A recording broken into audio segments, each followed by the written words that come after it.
Ang buhay namin na hirap ay sa iyo ang namin ibabalik. Lahat ng ilagay mo sa aming buhay, magamit namin sa iyong kabutihan, sa iyong plano, at sa aming pagbabalik ulit sa iyong piling, Panginoon Lord. Kasama namin ang aming buong pamilya, umaawit na tupuri sa pangalan ng Panginoon. Kasama namin ang aming mga kaibigan at trabaho, walang maiiwan sapagkat ang bawat isa Panginoon ay trabaho, lupa man ay langit na. Salamat Panginoon, pinupuri ka namin, pinuwalhati ang iyong dakilang pangalan in Jesus' name. Amen. Palakpakan natin si Jesus. Hallelujah. Maraming salamat.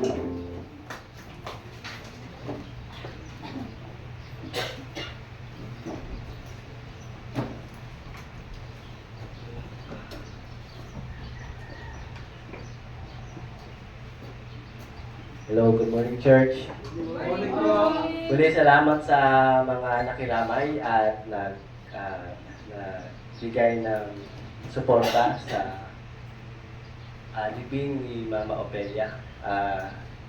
Dito ko talaga nakita na ang buhay ng lahat, kahit gaano talaga mag-ingat, mayroon talagang hangganan. Amen. At hindi naman dahilan kahit may hangganan yung buhay natin, hindi na tayo mag-iingat. Habang may buhay tayo, itong topic natin, Activate Part 3, ay patuloy natin paghalabin yung pananampalataya natin. Sa mga bagay na maaabot natin, yung panganap ng Diyos sa buhay natin. Kasi yung 7 taon, hindi po madali yun. Na every 3 days in a week, pumupunta ka ng ospital para dugtungan ang buhay mo. Diba? Nakikita niyo doon mga kapatid na ang buhay natin, kahit anumang pera na meron tayo, kahit anumang galing na meron tayo, ay mauubos din. So, ibig sabihin mga kapatid, tingnan mo yung katabi mo, mauubos ka din. Hindi na ngayon, okay? Diba? May nauna, diba? May nauna. Diba? Yung kung sino yung nagmamadaling madagdagan yung kanyang buhay, minsan yung paang nauna. So, sa ating buhay, lahat ay may nauna, may nahuli.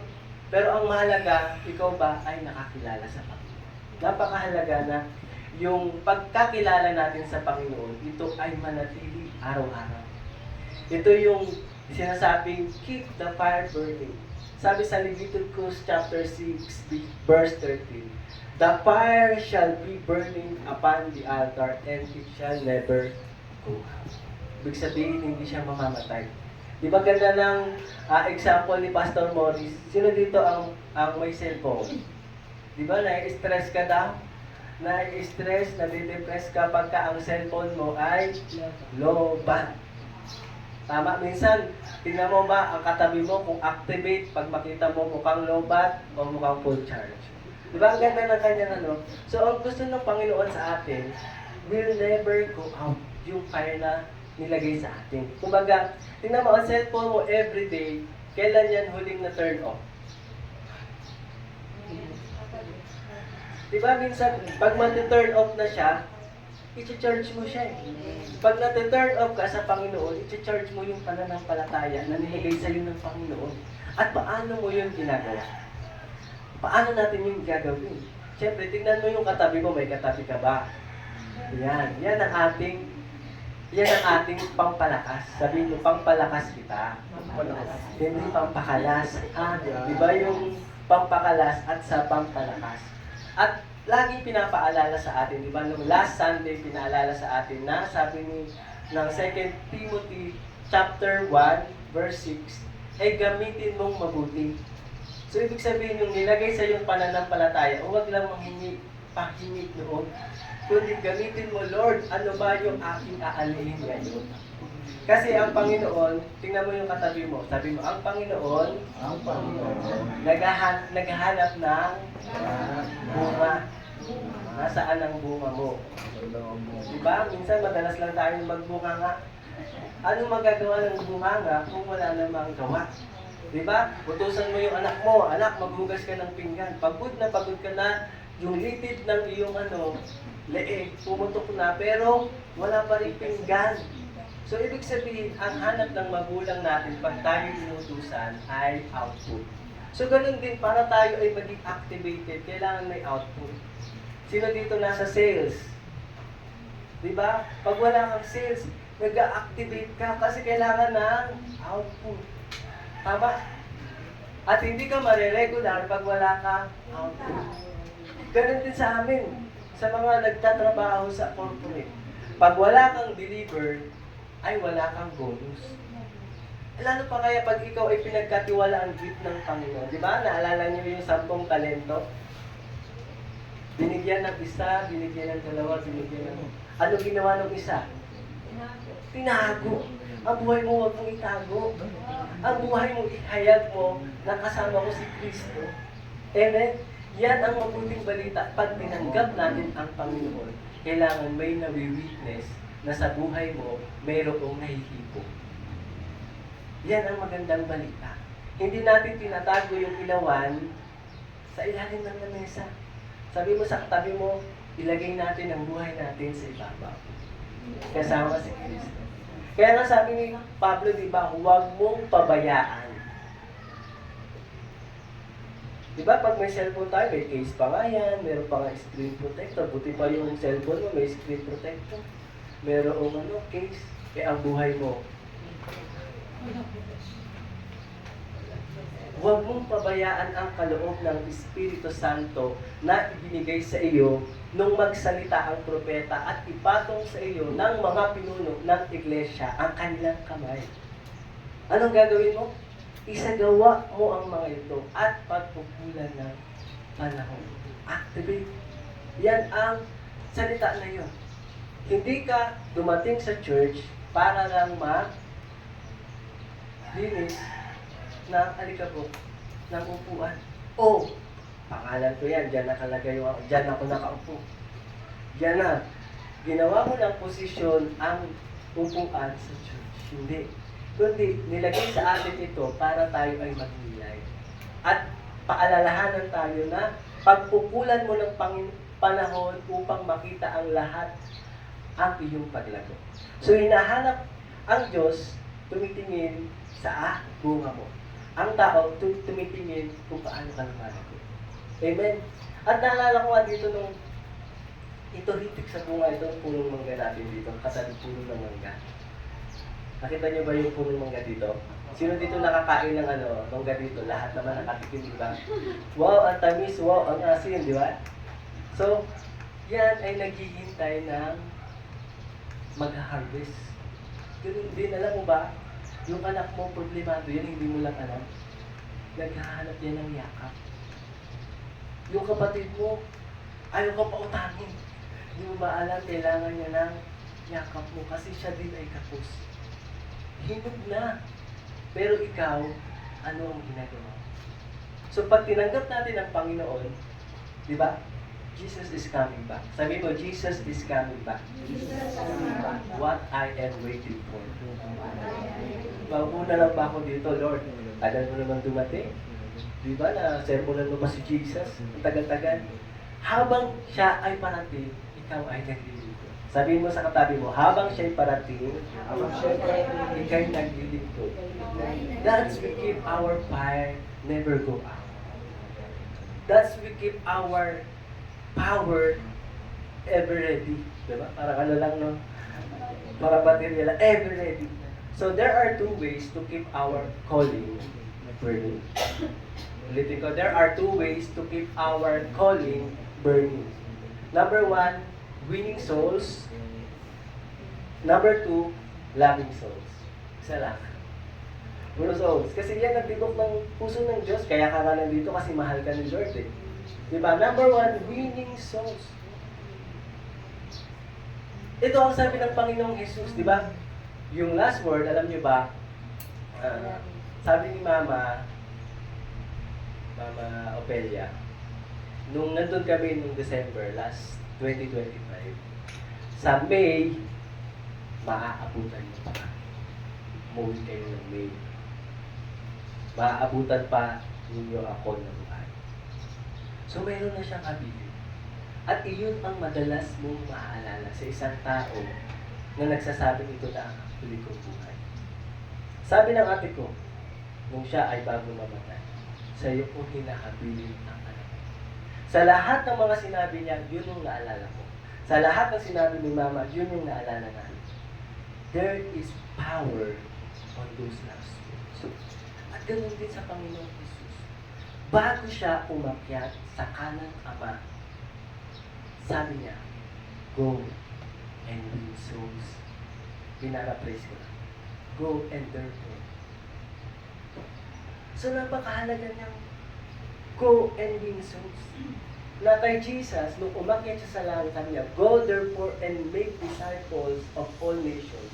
Kaya tayo nandito, hindi lang mag-benefit tayo sa kaligtasang tinanggap natin, kundi mahayag yung paglago natin sa loob at makita sa labas. Na kahit hindi ka nagsasalita, ano kaya ang meron sa kapatid kong ito? Kahit puno-puno ng utang, kahit puno-puno ng sakit, lahat ay inaaway siya, pero puno-puno siya ng pag-ibig at pasasalamat. Hindi kaya dahil din sa kaligtasan ng mga. Amen? Kaya napakahalaga mga kapatid, itong ating pinag-aaralan, hindi lang tayo maging magaling sa lahat. Sabi mo, magaling ang pastor namin yan, magaling magturo yan, yung lahat ng verse, kinukot. Hindi ko nga makabisado dahil sa kadam. Ang galing ng mag-lead ng worship dyan. Ang galing mag-music dyan. Pero ang tanong, nasaan ang akin? Tama, mali. Ang Diyos ba humahanap ng magandang boses? Humahanap ba siya ng magaling magsalita? Lahat ng yan galing sa Panginoon. Ang hinahanap niya, nasaan ang akin? Nasaan ang makakasama natin sa langit? Diba? It is not debatable. It must be done. Walang question dyan pag sinabi, kumandang Panginoon, go, therefore, and make disciples of all nations. Hindi po siya suggestion, kundi siya po ay command. Diba? That is the greatest commission na binigay sa atin ng Panginoon. Go and win souls. So to make our faith burning, di ba minsan kaya parang ang tamlay-tamlay, tingnan mo, walang bago. Walang bagong masishare. Kasi alam niyo na lahat tayo dito ay ligtas na. So, bakit maraming tao na ayaw mag-preach sa simbahan? Kasi sila rin naman. Doon na lang ako sa kalsada, lahat ito. Marinig ang salita ng Diyos, mahal ka ng Diyos. Hindi nagbabago ang Diyos, may plano ang Diyos. Bakit yung iba pumupunta ng ospital? Bakit yung iba pumupunta ng bilangguan? Bakit? Nandun ang harvest. Sa church walang harvest. Nasa labas. Kapatid mo na wala dito, kaibigan mo, nanay mo, katrabaho mo na wala dito. Imagine ninyo, magkano ang nagagastos sa hospital bill para magbuhay lang? 7 years. Tapos na 1 linggo lang. 7 years magkano? 7 days magkano? Para madugtungan ang buhay. Pero ito panalangin lang. Para maligtas ang buhay ng isang tao, ng isang minamahal mo. Nasaan ang panalangin na yan? So, naghahanap ang Diyos ng laborer. Naghahanap ng Diyos ng isang tao nagra-rise up. Na may nakakita o wala, ay nagtatrabaho siya para sa kaharian ng Panginoon. He preached the good news of salvation in season or in out of season. So we need, number 1, step 1, go and win souls. Yan ang binibilang sa langit. Ilan ang nagbubudhi, ilan ang pumapalakpak pag mayroong isang tumanggap sa Panginoong Jesus. Libo-libo. Mag-donate ka sa church. Mag-donate ka ng upuan, magbigay ka ng malaki sa church kung wala ka namang naakay pabalik sa Panginoon. Hindi mo naman dadalhin ang upuan sa langit. Hindi naman yan tatanggapin ng Diyos. Ang tatanggapin ng Diyos yung umupo dyan sa upuan na yan at sinabi, Lord, I surrender, salamat, may nag-akay sa akin. May nanalangin sa akin. So the responsibility of soul winning, hindi yan binigay sa mga anghel. It is given to you and I. At ano ang greatest crisis in this generation? Ano kaya? Uy, katapusan na naman. Ito na naman ang crisis ko. Si Judith at si Bill. Yun ba? Oh, tuition fee na naman ang anak ko. Oh, wala na naman kaming laman ng ulat namin. Ano bang crisis mo, kapatid? Minsan ganyan lang yung crisis natin eh. Pero the greatest crisis, mga kapatid, is what will happen to them after they die. Napakain mo nga yung anak mo. Napagtrabaho mo nga ng maganda. May PhD, may DDH, lahat na ng di sa dulo meron siya. Pero ang tanong, nasharean mo ba siya ng salita ng Diyos? Napatanggap mo ba siya sa Panginoon? Because the greatest crisis talaga, it's not about economic stability. But the greatest crisis, where are those people when they die, go? Imagine mo, nagtrabaho ko sa anak mo. Nagtrabaho ko sa kumpanya para dumami yung makabili ka ng iPhone, makabili ka ng sapatos, makabili ka ng pagkain masarap. Pero lahat ng yun, pinagtrabahuhan mo, nag-activate ka doon, ginawa mo ang lahat, yung talino mo, binuhos mo doon, pero ang tanong nasaan ang nakaakay. Tapos ngayon, di ba, meron tayong mga evangelism, magpapakapi tayo, magpapalaro tayo, sasabi, ngayon wala akong pera. Pero pagkadating sa mga bagay ng mga kailangan mo, meron kang mailalabas. Ito, kaluluwa to. Ito, buhay to. Hitik ang bunga, nasaan ang magkakao. Sabihin mo, ikaw at ako yun, huwag na tayong maghanap. Amen? Ikaw at ako yun. Diba? So, let's go out doon sa me, my, and myself. Sabi mo, let's go out sa me, my, and myself. Kasi ang buhay natin bilang na lang, minsan nga, wala na sa kamay, hindi mo alam kung paglamas mo dito, kung saan ka mapunta. For 2024, alam nyo ba, the Philippines recorded 701,884 deaths. Isang taon sa Pilipinas. Ilan? 701,884. Ilan dito ang napag-pray natin doon bago mamatay? Hindi ba nakakatakot? Wala tayong ipag-pray sa mga ito. 2025, 621,000 deaths. Mapakita mo ba dyan? Okay lang. Tayo may buhay tayo. Ang dami, di ba? Ang daming bunga. Nasaan tayo? Madalas nagbubunga nga lang tayo. Wala kaming pera, wala kaming pamasahe, may sakit kami, may ganito kami. Pero ito naghihintay. Saya. Naghihintay. Isang tao bago mamatay, ano ba? Sabi dyan, ang cause ng mga kamatayan ngayon ay more on the heart. So we need to win soul. Sabihin mo, yes, parang magastos. Tama naman, di ba? Minsan meron tayong kakapusan eh. Pero hindi yan ang maging dahilan. Kasi pag sinabing mission, urgent yan. Kasi this year, may mga matay na naman 600,000. Urgent. Mahahabol pa ba next year? Ay, next year na lang ako maglilingkod. Marami pa namang mamamatay next year. Yung ngayon, tsaka na ako kasi marami pa namang mamamatay. Kailangan natin to, sabi ni Timothy, gamitin mong mabuti ang kaloob ng Diyos na ibinigay sa iyo. Go and win souls. Huwag mong pabayaan ang kaloob ng Espiritu Santo. Isagawa at pagkukulan ng panahon upang makita ng lahat ang iyong paglago. Pakaingatan mo ang iyong pagkilos, pagtuturo, patuloy mong gawin ang mga bagay na ito upang maligtas ka at ang mga nakikinig sa iyo. Amen? Every day is a blessing. Every gising is a blessing. Diba? Count your problems as a blessing.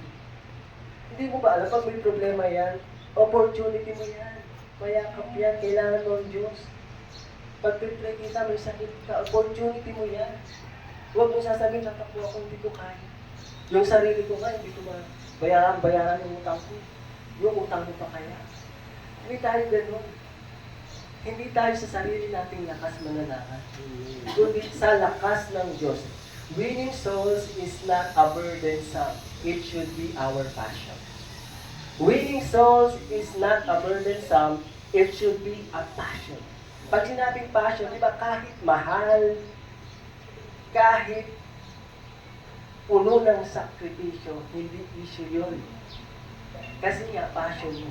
Sino ba dito ang may mga mahilig sa ano ba yung passion nyo ngayon?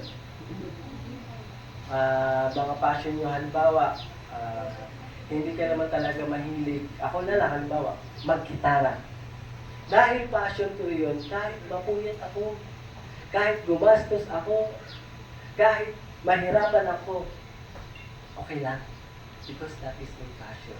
Kaya mahirap, pagka kayo inutusan, go and therefore make disciples. At hindi nyo passion, lagi nyo sasabihin, burden, ito na naman, kailangan ko na naman mag-akay, kailangan ko na naman mag-invite, papalo ako na naman dito, i-reject lang naman ako dito, sasabihin, ay marami kong ginagawa, may magbabantay sa tindahan ko, lahat. Lagi ka na lang doon nakakita doon sa burden, sa responsibility. Nasaan ang passion mo dyan? Kung ganyan tumingin ang Panginoong Jesus, mga kapatid, lahat sumasakit na ang ulo niya sa mga tao. Kasi yung mga tao ayaw sa Kanya, pero siya mahal niya ang mga tao. That is passion. Kahit ayaw mo sa akin, gusto kita, mahal kita, I will do my best. Ma-win ka lang. Tama mali. Nung pinako siya sa krus, para kanino ba yun? Sino ang pumako sa Kanya sa krus? Diba, ang tao na minamahal din niya. Pero bakit niya nagawa? Because of passion. That's why he called it passion of the Christ. So to win souls, napakahalaga ng passion. Mahirap pagka-passion sa isang bagay pagka hindi mo ito dinidesign. Pagka hindi mo ito ginugusto. Kapag hindi mo ito intentional na ginagawa. To win souls, number one, we need to win ourselves first. To win souls, we need to win ourselves first. Kung gaano ka ba kakumbinsido na totoo yung Diyos na tinanggap ko sa buhay ko. Na may problema ako ngayon. Ito, kabuti lang to. Nakikita ng Panginoon sa atin. Kabuti lang ang problema na ito. To win souls, we need to win ourselves. Gusto mong magbuo, bilisan mong magpabuo. Huwag kang uupo-upo lang dyan. Tigilan mo ang maglaro. Tigilan mo ang kakasentot, tigilan mo ang kaka-ML. Mag-share ka ng salita ng Diyos. Tigilan mo ang kakapanood ng reels sa ubos na ang oras mo, 1 oras, 2 oras, 3 oras. Start magbuo. Buuin mo ang sarili. Diba? Sa Old Testament, lagi kong nababanggit na bumuo ka ng altar. Sa Old Testament, di ba? Kina Moses, punta ka doon sa altar. Kina Abraham, mag-build ka ng altar. So, yung altar na ito yung pinapabuo sa ating buhay. Para makapag-win tayo ng soul, magkaroon muna tayo ng altar sa ating puso. To remember God's goodness, to worship Him, and to offer Him a sacrifice. Every altar was an expression of relationship with God. Gusto mong mag-win ng souls, buuin mo ang altar sa puso. Kung saan diyan ka nag-worship, nagsasacrifice, sinasabi mo kung gaano kabuti ang Diyos. Kasi sabi dito, tingnan niyo po, Genesis 13 verse 18, inilipat ni Abram ang kanyang tolda. Diba? Madalas tayo tolda. Punta dito, punta doon. Pero sabi niya dito, humayo at nanirahan sa gitna ng mga punong ensina sa Mamre na nasa Hebron at siya'y nagtayo doon ng dambana. So ang Diyos naghahanap ng permanent sa buhay natin at yun yung altar. Kasi yung altar na yun, hindi yun nananakaw. Yung altar na yun, doon mananahan ng Diyos. Nakikinig ba kayo? Amen. Tingin kayo sa akin. Ang altar, dyan nananahan ng Diyos. Yung temporal na pinagpapagura natin, itong buhay natin, ini-extend natin yung ating buhay, yan ay maagnas. Pero ang hinahanap ng Diyos sa atin, yung permanente. Na pag namatay tayo, ang may iwan sa iyo legacy. Na ang may iwan sa iyo, yung mga magagandang ginawa. Yan ang hinahanap ng Panginoon sa atin, sabi dito. Diba? Para maging mananagumpay ka sa iba, maging mananagumpay ka muna sa iyong sarili. Amen. Kasi tingnan niyo, di ba, naalala niyo yung nag-guest speaker dito?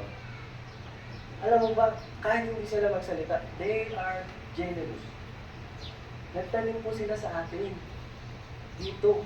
At ayaw natin masayang yung pagtatanim nila. Na tayo maglaro lang dito, di ba? Naalala niyo, may katabi kayo, wala. Pagtrabahuhan yan. Hindi yan automatic sabihin mo, Lord, magpadala ka dito ng katabi ko, ng negosyante, magpadala ka dito ng worship leader, ng tutugtog. Hindi po automatic yan. Pinagtatrabahuhan po yan. Kung gusto nyo ng permanente, buuin nyo ang altar nyo at ang makikita sa inyo. Liwanag, hindi na ang dating buhay. Amen. Sabi dito sa 2 Corinthians 5:11, alam natin kapag nasira ang toldang tinatahanan natin ngayon, na tumutukoy sa ating katawang lupa, tayo'y may tahanang sa langit na hindi kailanman masisira. Isang tahanang ginawa ng Diyos at hindi ng tao. So yung tolda na tinutukoy dito na palipat-lipat, ito yung katawan natin. Pero ang permanente na kailangan nating buuin, yung ating pagkatao, na kagaya ni Kristo. Kasi pag nakita ito ng tao sa atin, hindi nila kailangan nang magbasa muna ng Bible, ang makikita buhay mo pala. Di ba ito yung mahilig magsigarilyo?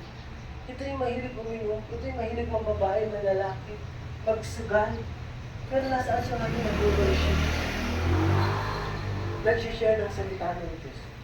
Hindi ba siya magtaka, ano ang Diyos na meron sa kanya na wala sa akin? So napakahalaga, kaya madaling mag-invite. Tingnan mo, yung naging guest speaker natin last Sunday, alam niyo ba, kung mag-invite sila, times 3, 60, 70, ilan tayo ngayon? 19 o times 3. Gagastusan talaga nila yun.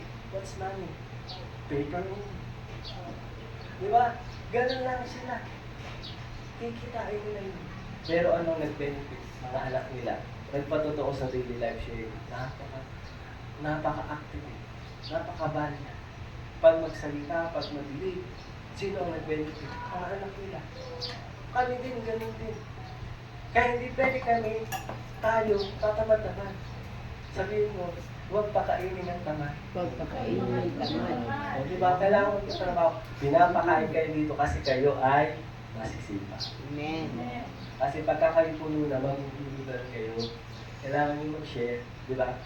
Pag may apoy ka, para mag-apoy ka ulit, apoy mo, di ba? Kasi pag sa iyo lang yan, matutumpo ka na. Hindi ka maghahanap ulit ng panibago sa Lord. Kaya ka tinatamad mag-church, mag-church na naman, mag-worship na naman, mag-repentance na naman, nagbunga, ang gagawin. Magtrabaho. We go and therefore will and make disciples. Number 1 yan. So hindi ka naghahanap. Ano ba yung special talent mo na ma-express ko yung pag-ibig ko sa Panginoon? Ang tunay talaga na talagang ginagawa yung kalooban ng Diyos, nagbibig siya. Ilista nyo. Ngayon, magsulat kayo mga pangalan na hindi ba nakakakilala sa Panginoon. Isulat nyo yan lahat na yan. Yan ang inyong maging prospect. Kapit-bahay nyo, lahat, pati yung kaaway nyo. Prospect yan. Kung marami kang kaaway, good news yan. Kailangan yan si Lord. Di ba? So, sabi dito, ang hindi pumapasa ng kanyang krus at hindi sumusunod sa akin ay hindi karapat-dapat sa akin. Ang nagsisikap na mapanatili ang kanyang buhay ay siyang nawawalan. Ngunit ang mawalan ng kanyang buhay alang-alang sa akin ay siyang magkakaroon. So anong paalala sa atin dito mga kapatid? To win souls, unahin natin to win ourselves. We shouldn't have an affair with the temporary things of this world at the expense of putting God in second place. Life on earth is temporary, but our life is to eternity. To win souls is an urgent. To win souls, you have an urgency. Mission is urgent because harvest cannot wait. Diba? Sabi ni Jesus, napakaraming aanihin, ngunit kaunti ang mag-aani. Idalangin nyo sa may-ari ng aanihin na magpadala ng mga aani. Sabihin mo, ikaw ang pinadala Answered prayer na ako. Answered prayer na ako sa Tanawan. Answered prayer na ako sa Transville. Answered prayer na ako sa Bulaklakan. Answered prayer na ako sa Tanglao, sa St. Vincent. Kasi ako ang pinadala ng may-ari. Ganon mag-claim ng kabutihan ng Diyos. Huwag mo sabihin, sino kaya? Sino kaya? Bakit hindi mo tingnan ang sarili mo? Ako. Kailangan ko munang magbago. Diba? You want to transform others, you want to build others, transform your heart first. By building an altar. A space for Jesus. Amen? Ask the Lord for harvest. Pray and seek His words. Gusto mong maging mananagumpay sa tao? Diba? Ask the Lord. Ang aklat na ito, kautusan ay huwag aalisin sa bibig. Ano gagawin? Kundi pagbulay-bulayan araw at gabi upang iyong masunod ang ayon sa lahat ng nakasulat dito, sapagkat kung magkagayoy, iyong pag-iinhawahin ang iyong lahat. Wow! Kaya pala tayo nabibigatan, no? Kasi dinadala natin yung pasanin natin. Eh. Pasan ko ang daigdig. Ako magbabayad, ako pa maglilinis, ako pa maglilipid. Ako na ang superwoman, superman ng mundo. Pero ang sabi ng Diyos, pasanin mo ang puso. My burden is. Sino mo? At pagiginawan ko ang iyo. Kaya kayo lalayo sa Diyos. The moment na nahihirapan ka, the moment na mas lalo kang magpusili sa Panginoon. Diba? Sabi dito, kay gandang pagmasdan ang pagdating ng mga may dalang magandang balita. So pag uuwi ka sa bahay mo na, may maganda akong balita. Mahal ako ng Diyos, hindi ako nag-iisa. Tinulungan na ako ng pag-ay. Diba? Kay gandang pagmasdan, sabi sa Romans 10:14-15, ang pagdating ng may dalang balita. May dalang ako. Huwag yung naay kayong baon. Wag Nay. Ito na naman ang problema ko. Alam mo ba, Nay? Answered prayer ako. Kasi nakilala ko si Kristo na nag-ayos ng aking pagkatao. Di ba ako perfecto ngayon, pero everyday, Nay, nagbabasa ako ng word niya at ini-enlighten niya ako. This is my life. I'm just building in progress. Maglilingkod ako. Magugulat yung nanay, uy, sasama na yan. Uy, yung tatay mo sasama na yan. Bakit? Kita sa buhay mo. Kita yung pagiging activist mo. Kita yung fire sa buhay mo. Na mayroon kang pinagdadaanan ng buhay mo sa loob ng pamilya mo. Hindi ka natitinag. Because alam mo, kapag kasama ko ang Diyos, maginhawa ang aking pagkalat. Amen? So, number 2, to keep your fire burning with the Lord. Jesus saw 3 important things. Number 1, He did not see the building. He did not see the building, but He saw the people, and He saw their spiritual situation and condition. And in response to that, the Lord had compassion. That's what we call loving souls. Hindi niya nakita, itong lugar na ito, walang building na pwede ako mag-speak na maganda, mag-worship na maganda, tumugtog ng maganda. Ang nakita niya yung kalalagayan mo, mga tao, yung mga tupa. Sabi, loving souls is loving His people. At kung mapapansin niyo po mga kapatid, nung dumating ang kapahayagan ng Panginoon sa tao at tinanggap ng kanyang mga disipulo, siya'y namatay at hinahantay natin siya. Sa Acts 3, nagkaroon ng movement. Sa Acts 4, nagkaroon ng persecution. Sa Acts 5, nagkaroon ng demonstration of the Holy Spirit. Sa Acts 6, nagkaroon ng church. And sa Acts 7, nagkaroon ng rising of the seed. Sa Acts 8, rising of Saul. And sa Acts 9, rising of everyone. At isa dito sa mga tagpo na ito, yung activation, yung passion sa pag-preach ng good news of salvation ni Stephen. Si Stephen, kilala nyo? Siya ay isa sa mga talaga namang alagad ng Panginoon. Hindi siya mahal ng tao, ngunit dahil sa pagmamahal niya sa Diyos, hindi niya tinignan yung concern ng tao, ang tinignan niya kung paano niya mapapangaral ang salita niya. Basahin ko lang po. Acts 7. Sabi dito, medyo mahaba. Yan. Nandun siya, nangangaral siya sa ano. Ikaw ba, mangangaral ka? Handa ka na bang mangaral sa inyo? Handa ka na bang mangaral? Gayon man sabi niya dito, sa kataas-taasan ay hindi naninirahan sa mga bagay gawa ng kamay. Gaya ng sinabi ng propeta, ang langit, sabi ng ni Stephen dito, na ang Diyos, di ba, ang langit ang aking luklukan at ang lupa ang tungtungan ng aking mga paa.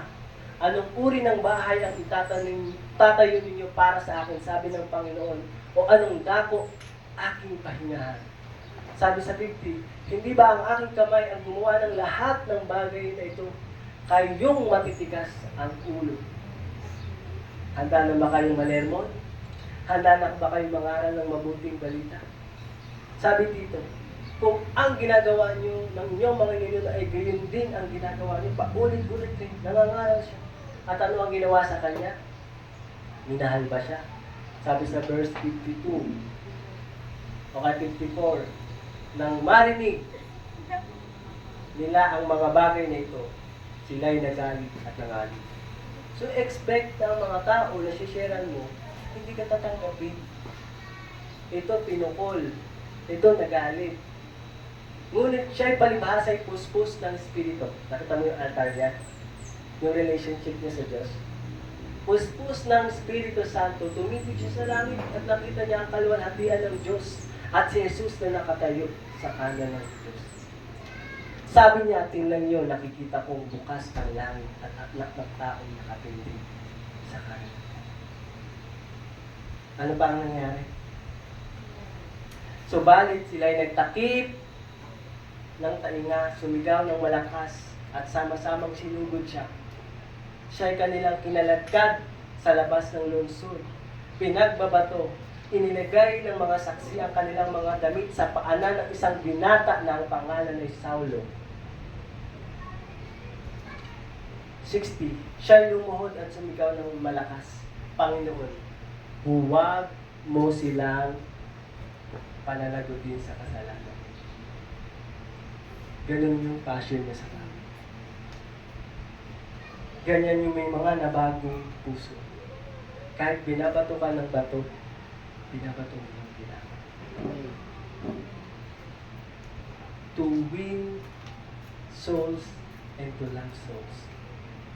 That is the key to keep our life going. Kasi lagi ka naghahanap ng wala na sa Panginoon. By hook or by crook. Diba? Sabi pa ng Panginoon Jesus, Ama, patawarin mo sila sapagkat hindi nila alam ang kanilang ginagawa. Yung passion. Conclusion, sa area ng buhay mo ngayon, na need mong mag-rise up. Na need mong mag-activate. Saang area ng buhay mo na ikaw ay natutuyuan. Saang area ng buhay? Hindi pa ba tapos yung me, my, and myself? Kumusta ang lakad mo sa Panginoon? Sa paglilingkod, ang hanap ng Diyos sa ating paglilingkod ay hindi sugatan puso. Sino dito ang nag-mission na sugatan? Anong tawag doon? Kailangan ng nurse, diba? Medics. Sino dito ang naglaro na may injury? Ano tawag doon? Kailangan ng substitution. Kasi kailangan mo mag-rest. Kung ikaw yan at nahihirapan sa paglilingkod, sabi ng Panginoon, we need Him. 2 Chronicles 7:13-14.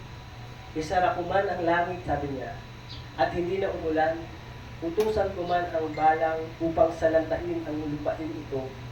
Magpadala man ako ng salot dito sa bayan, ngunit kung ang bayan ito ay nagtataglay ng karangalan at nagpapakumbaba at nananalangin, hanapin ako at talikuran ang kanilang kasamaan. Pakikinggan ko sila mula sa langit. At patatawarin ko sila sa kanilang mga kasalanan upang muli kong pasaganain ang kanilang lupa.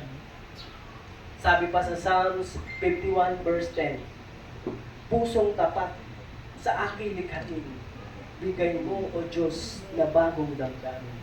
Sa iyong harapay, huwag akong alisin, iyong banal na spiritu'y paghariin. Ang galak na dulot ng iyong pagliligtas, ibalik at ako po'y gawin mo tapat. Ang Diyos ang nagbibigay ng apoy. Tayo ang naglalagay ng paggatong. We keep the wood. We keep the wood. We keep on winning the souls. We keep on loving souls. Iyan yung ating panggatong.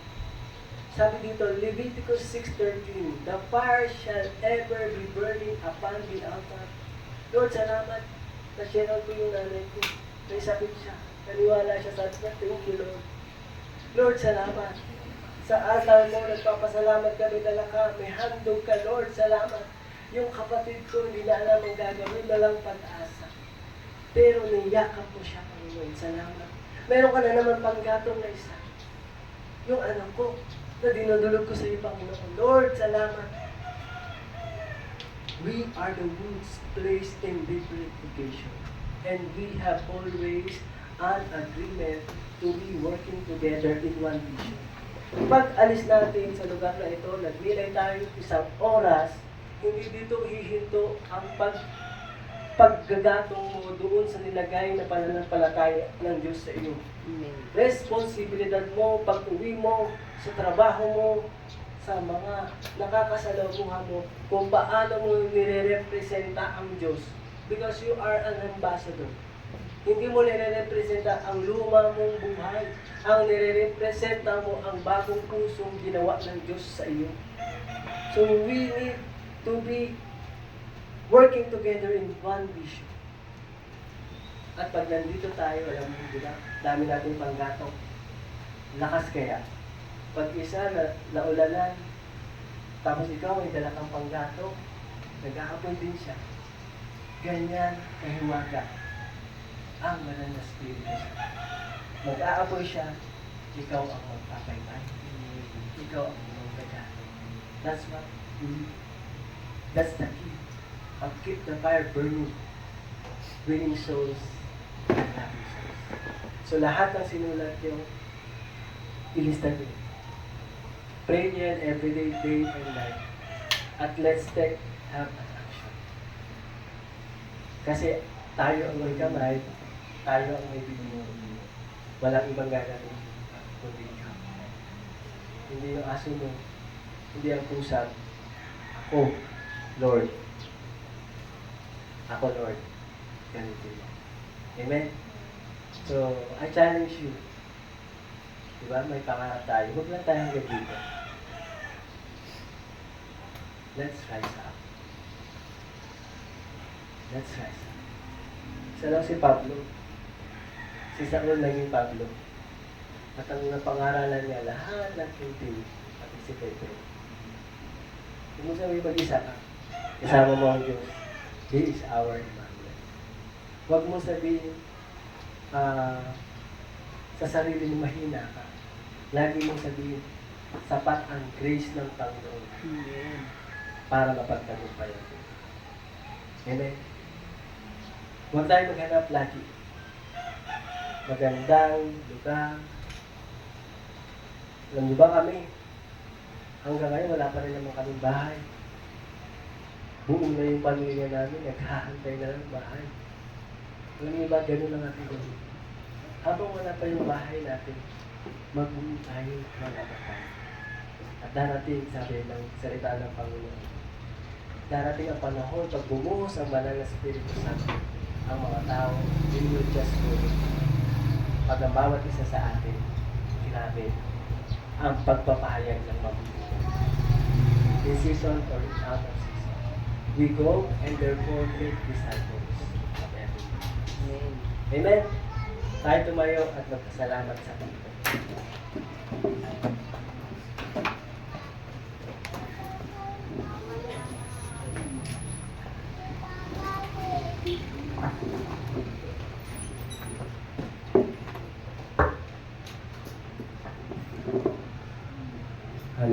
Jesus. Thank you, Lord.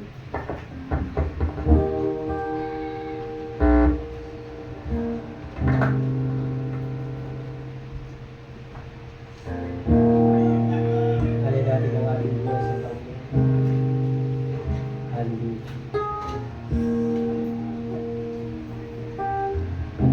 Sulit na ang kasalanan. Pinili ka ng Diyos sa karamihan.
Let your will be done for me, Lord.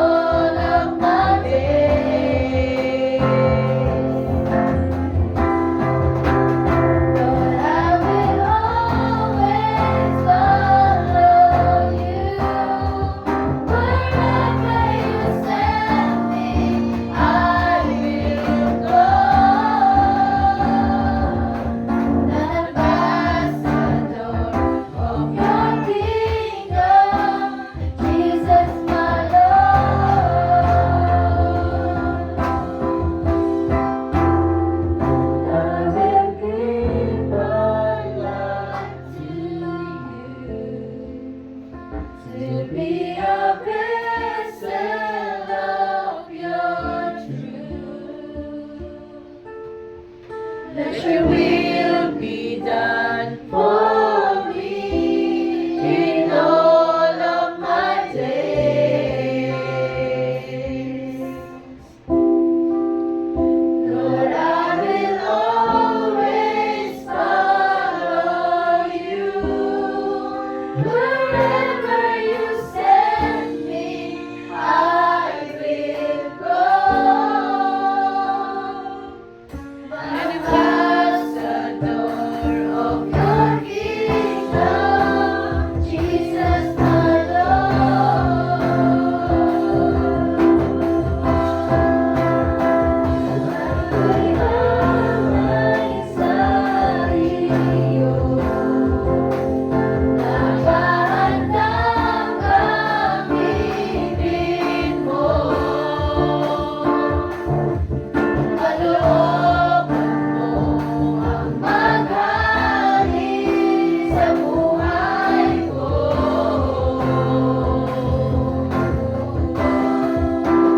Ikaw lamang ang susundin kahit saan mo magdalhin. Maglilingkod sa'yo habang buhay, Panginoon.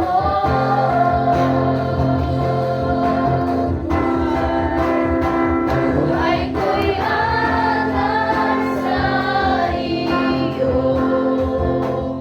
Nakahandang gamitin mo. Kalooban mo ang maghari sa buhay ko.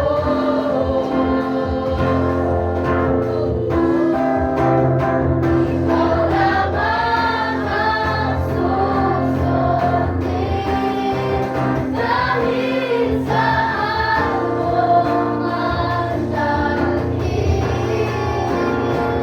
Maglilingkod sa'yo habang buhay, Panginoon.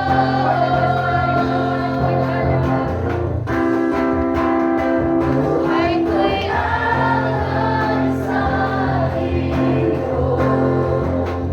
Nakahandang gamitin mo.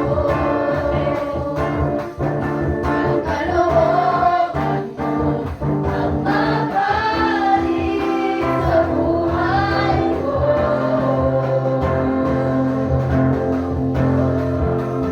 Ikaw lamang ang susundin kahit saan mo mandalhin. Maglilingkod sa'yo habang buhay, Panginoon. Paliwanag ang Panginoon, Pastor Mer, sa atin sa umaga na ito. We must activate in feelings. Why we need to activate? Dahil merong naghihintay sa iyo. May umiiyak. May umiiyak sa kapitbahay mo. May umiiyak sa pamilya mo. Kailangan na si Jesus. Ikaw at ako, kailangan mag-activate. Ang sabi ng salita ng Diyos sa Matthew 28 verse 19, Go therefore and make disciples of all the nations by baptizing them in the name of the Father and of the Son and of the Holy Spirit. We need to activate. Huwag tayong papayag na tayo lang ang nakakarinig. Huwag tayong papayag na tayo lang ang maliligtas. Marami tayong aamin. Hindi madali. Pero pagkasama natin ang Diyos sa ating kalagitnaan, makakayanan natin. Amen. Lord, salamat. Ihanda mo ang aming mga puso. Ihanda mo ang aming mga kapasidad. Umabot. Umunaw. Kami maging Panginoon. Buo sa aming puso ang iyong mga salita. Dahil kapag kami ay nabuo sa iyong mga salita at kami ay humayo, hindi kami matatakot. Dahil ang daladala namin, hindi masamang balita. Kung hindi ito ay magandang balita na kailangan ibahagi sa panahon na ito, Panginoon. Dahil nalalapit na ang mga araw na ikaw ay babalik dito sa lupa. At Lord, ayaw namin na kami nakaligtas. Gusto namin, Panginoon, ang aming buong pamilya makakilala. Hindi lang makakilala, kung hindi tatanggapin kanila bilang hari, tagapagligtas ng kanilang mga buhay. Ang aming buong pamilya, ang aming buong angkas, ang aming mga kapitbahay, ang buong community na ito, Panginoon, Lord, iniligtas mo, Panginoon. Gamitin mo ang buhay namin, maging asin at ilaw sa panahon na ito, Panginoon. Kaya, Lord, ang bawat isa, Panginoon, isa sa amin, makitaan ng ugaling langit na kaakit amin, na makita ito, visible ito sa amin, Panginoon. But we are not just only a hearer, but we are the doer of your word of Father God. Na isinasabuhay namin, Panginoon, ang iyong mga salita. Dahil ito ang kailangan. Kailangan ma-activate sa amin, maisabuhay sa amin. Kami ay gigisingin mo, Panginoon, kung kami ay natulog. Oh God, help your children. Tulungan mo ang bawat isa na humayo, ipalaganap ang iyong mabuting balita sa panahon na ito, Panginoon. Lord, ihanda mo, Panginoon, ang lahat ng handang tumanggap ng iyong mga salita na hindi ito masayang, hindi ito maitanim sa mga bato, kung hindi maitanim ito, Panginoon, sa isang puso na handang tumanggap sa iyo, handang magpagamit sa iyo, Panginoon. At Lord, kapag ito ay naitanim na, ikaw ang magpapalago nito, Panginoon. Ikaw ang magpapasibol nito, Panginoon, sa mga puso na handang magpagamit para ikabante ang iyong kaharian sa lupa. Tulungan mo, Panginoon, lahat ng mga kabataan, lahat ng mga magulang, Panginoon. Lord, ang narinig namin na mensahe, ito ay para sa amin. Hindi ito para kanino man, kung hindi ito ay para sa amin, na aming isasabuhay araw-araw. Salamat po, Jesus. Salamat, Lord. Salamat. Salamat, Panginoon. Oh, hallelujah, hallelujah. Oh, raya handaraya shira, handarabahante. Lord, hallelujah. Lagay mo sa aming mga puso ang kauhawan. Ang kauhawan, Panginoon. Lord, na kami, Panginoon, we are thirsty of your word of Father God. And Lord, we will sing every day. We will keep delight in your word of Father God. We will ponder in your word of Father God. Lord, hindi kayo papayag pag-ising namin sa umaga. Wala kaming salita na dala-dala at baon-baon panguna sa aming mga trabaho, sa aming mga negosyo. Oh, hallelujah. Gamitin mo ang bawat isa, Panginoon. Lord, huwag silang matakot maglingkod. Huwag silang matakot humayo. Huwag silang matakot sa lahat ng mga hamon ng buhay. Dahil naniniwala kami, Panginoon, ikaw ay palaging nasa amin, nakatunghay kasama namin sa lahat ng oras. Nandiyan ang Holy Spirit, nandiyan ang gabay ng banal na Espiritu Santo. Hindi kanya iiwan, hindi kanya nababanyayan. Oh, hallelujah.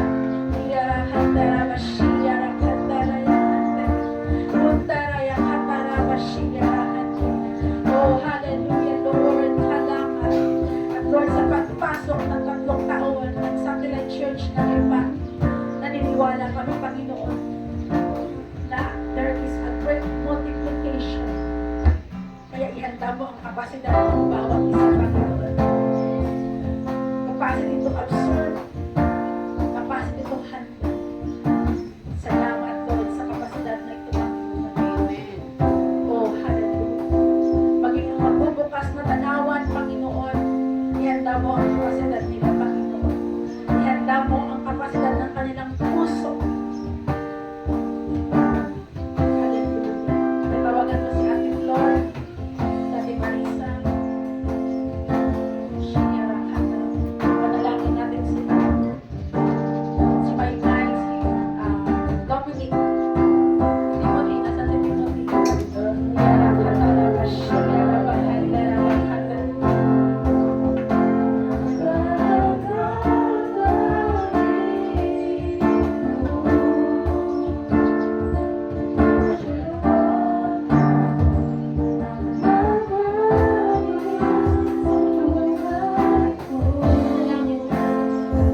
Panalangin po tayo, panalangin natin sila. Pagkalang tumingin, pagmulas ng tanan, panalangin sila. Yarabang hanarabashi, yarabang hanarabahan. Yarabang hanarabashi, yarabang hanarabahan. Ura yarabang hanarabashi, yarabang. Ito ay nagawa ng tao. Wala ng Diyos. There is a great expansion. There is an expansion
Ako